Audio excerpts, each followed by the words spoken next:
മനസ്സിലെ വിഷമമുള്ള കാര്യങ്ങൾ എന്തെങ്കിലും ഉണ്ടെങ്കിൽ ആരോടെങ്കിലും ഒന്ന് തുറന്നു പറഞ്ഞാൽ പോരായിരുന്നോ? ഞാനൊക്കെ അങ്ങനെയാ. ഞാനും അങ്ങനെയായിരുന്നു.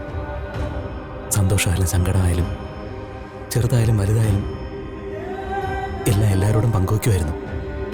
പക്ഷേ ഞാൻ ഈ ഇരിപ്പിരുന്നിട്ട് എന്താ പ്രയോജനം?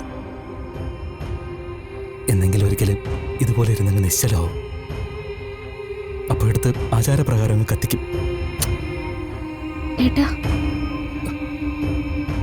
അതിപ്പോ ഇപ്പൊ ആയാലെന്ത്, കുറച്ചു നാൾ കഴിഞ്ഞായാലെന്ത്?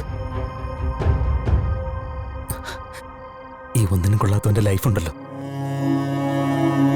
അത് പറഞ്ഞു മനസ്സിലാക്കാൻ കുറച്ച് ബുദ്ധിമുട്ടാണ്. ഒന്നും കാര്യമാക്കണ്ട, മുന്നോട്ട് പോന്ന് ചുറ്റുള്ളവർക്ക് പറയാം. പക്ഷെ ശരീരവും മനസ്സും തളർന്നിരിക്കുമ്പോൾ കൂടുതലൊന്നും വേണ്ട, സ്വയം ഇല്ലാതാക്കണമെന്ന് തോന്നാൻ. അവഗണനയാണ് മോളെ. കാണാത്ത ചില കാഴ്ചകൾ കണ്ടു തുടങ്ങുമ്പോൾ നെഞ്ചു പൊട്ടിപ്പോവും. സത്യത്തിൽ എല്ലാവരും രാത്രി കിടക്കുമ്പോൾ നാളെ എന്നെ എഴുന്നേൽപ്പിക്കണമെന്നല്ലേ നമ്മൾ പ്രാർത്ഥിക്കുക. ഏട്ടൻ തിരിച്ച എഴുന്നേൽപ്പിക്കല്ലേ ദൈവമേ എന്ന് പറയും. മടുത്തു, വല്ലാണ്ട് മടുത്തു. പ്ലീസ് ഏട്ടാ, അങ്ങനൊന്നും പറയല്ല. പറയാതെ നോക്കും, പക്ഷെ പറ്റണ്ട. ഇതൊന്നും ആരോടും പറയണ്ട കേട്ടോ. ഞാനെന്ന് ഈ കുടുംബത്തിന്റെ കണ്ണീരിന്റെ കാരണം.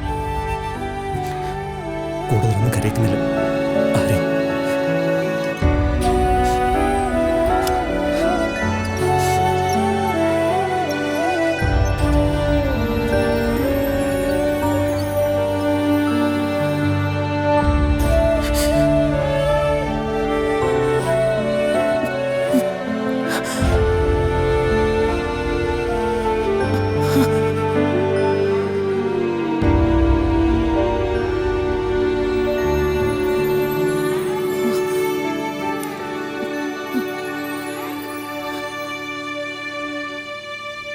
മോള് വാ.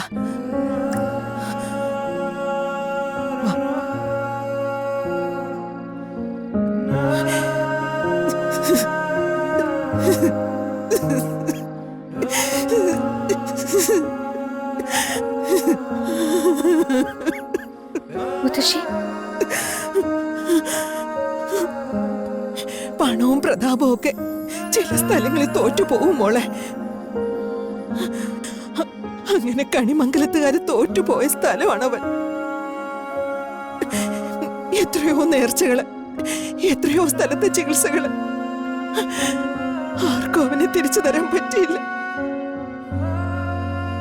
ഞങ്ങളാരും കരയാതിരിക്കാൻ വേണ്ടി ആ വീൽചെയറിലിരുന്ന് അവൻ ചിരിക്കുന്നൊരു ചിരിയുണ്ട്.